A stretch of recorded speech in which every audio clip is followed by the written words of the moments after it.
அனைவருக்கும் வணக்கம். விருச்சக ராசிக்காரர்களுக்கு 17/10/2023 முதல் 23/10/2023 வரை கிரகநிலைகளின் அமைப்பு காரணமாக உங்களது வீழ்ச்சியை ஆவலுடன் எதிர்பார்த்து காத்து கொண்டிருக்கக்கூடிய சொந்தங்களுக்கு உங்களுடைய முன்னேற்றத்தை பரிசாக கொடுக்கக்கூடிய வகையில் அஷ்டலட்சுமி யோகம், புத ஆதித்ய யோகம், சுக்கிரமங்கள யோகம் என பல்வேறு விதமான யோகங்கள் நிறைந்த ஒரு அமைப்பாக பார்க்கப்படுகிறது. இப்படிப்பட்ட இந்த தருணத்தில் பல்வேறு விதமான கஷ்டங்கள், துன்பங்கள் அனைத்தும் மறைந்து முன்னேற்றம் நிறைந்து கிடைக்கக்கூடிய ஒரு தருணமாக விருச்சக ராசிக்காரர்களுக்கு அமைய போகின்றன என்பதை கிரக நிலைகள் உறுதிப்படுத்துகின்றன.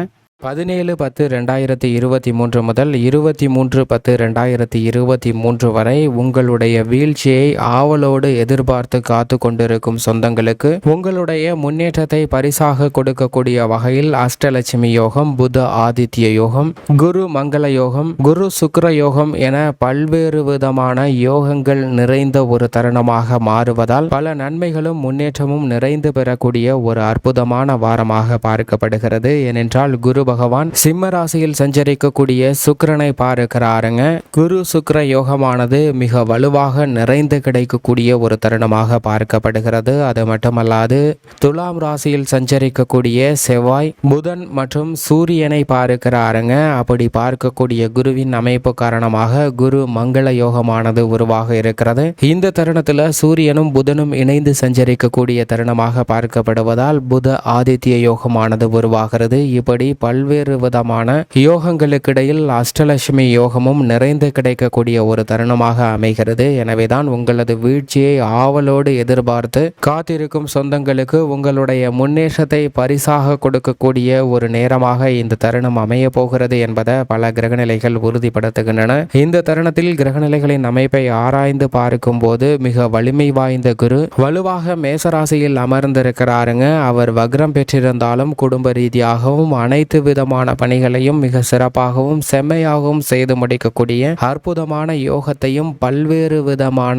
சுப நிகழ்வுகளையும் இனிமையாக செய்து கொடுக்க போகிறாருங்க. குரு பார்க்கின் கோடி நன்மை என்பார்கள். அப்படிப்பட்ட குரு பகவானுடைய சுப பார்வை மிக அதீதமாக கிடைக்கக்கூடிய இந்த தருணத்தில் பல்வேறு கிரக நிலைகளை தோஷமற்றதாக மாற்றுவதோடு மட்டுமல்லாது நன்மையை நிறைந்து கொடுக்கக்கூடிய ஒரு வலுவான அமைப்பாக மாற்றுகிறாருங்க. ஏனென்றால் இந்த தருணத்தில் சுக்கிரன், செவ்வாய், சூரியன், புதன் மற்றும் சந்திரன் போன்ற கிரக நிலைகளை வலுவானதாக மாற்றுவதால் நிறைந்த நன்மையும் முன்னேற்றமும் கிடைப்பதற்கான வாய்ப்பும் யோகமும் நிறைந்த ஒரு தருணமாக பார்க்கப்படுகிறது. மேலும் சனி பகவானை பொறுத்த வரைக்கும் இந்த வாரத்தின் இறுதியில் 23ஆம் தேதிக்கு பிறகு வக்ர நிவர்த்தி பெற்று முழு ஆட்சி பலத்துடன் அமர்கிறாருங்க.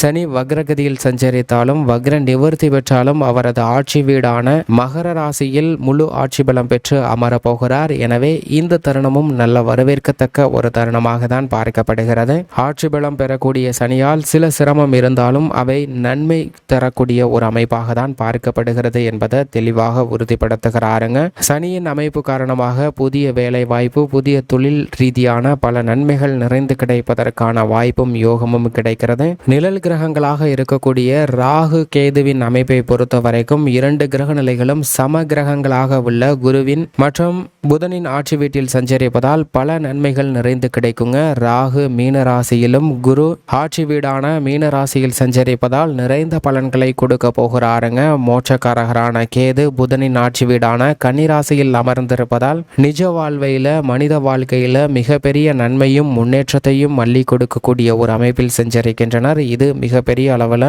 உங்களுக்கு ஏற்படக்கூடிய வீழ்ச்சிகள் அனைத்தையும் தடுத்து நல்ல முன்னேற்றத்தை கொடுக்கக்கூடிய ஒரு அமைப்பாக பார்க்கப்படுகிறது. மிக வலிமை வாய்ந்த பூமிக்காரகராக சொல்லக்கூடிய செவ்வாயை பொறுத்த வரைக்கும் துலாம் ராசியில் சஞ்சரிக்கிறாருங்க. செவ்வாய் துலாம் ராசியில் சஞ்சரிப்பது துணிவுடன் அனைத்து விதமான பணிகளையும் மேற்கொள்வதற்கான வாய்ப்பையும் ஆற்றலையும் கொடுக்கிறது. எனவே புதிய உற்சாகத்துடன் அனைத்து விதமான பணிகளையும் மேற்கொள்வதால் நிறைந்த நன்மையும் முன்னேற்றமும் கிடைக்கும் என்பதில் சந்தேகமே இல்லை. இந்த தருணத்தில் சூரியன் கன்னிராசியிலிருந்து விலகி 18ஆம் தேதிக்கு பிறகு துலாம் ராசியில் வலுவாக அமருகிறாருங்க. துலாம் ராசியில் செவ்வாயுடன் இணையக்கூடிய சூரியன் அமைப்பு மிக பெரிய அளவில் நன்மையை நிறைந்து கொடுக்கக்கூடிய ஒரு அமைப்பாக பார்க்கப்படுகிறது. அது மட்டுமல்லாது துலாம் ராசியில் சஞ்சரிக்கக்கூடிய புதனோடும் இணைந்து சஞ்சரிக்க சஞ்சரிக்க போகிறாருங்க. எனவே புத ஆதித்ய யோகமானது கிடைக்கிறது. செவ்வாயுடன் இணைவதால் பல்வேறு விதமான யோகங்களும் அதிர்ஷ்டமும் நிறைந்த ஒரு அமைப்பாக பார்க்கப்படுதுங்க. இந்த தருணத்தில் அனைத்து விதமான பணிகளிலும்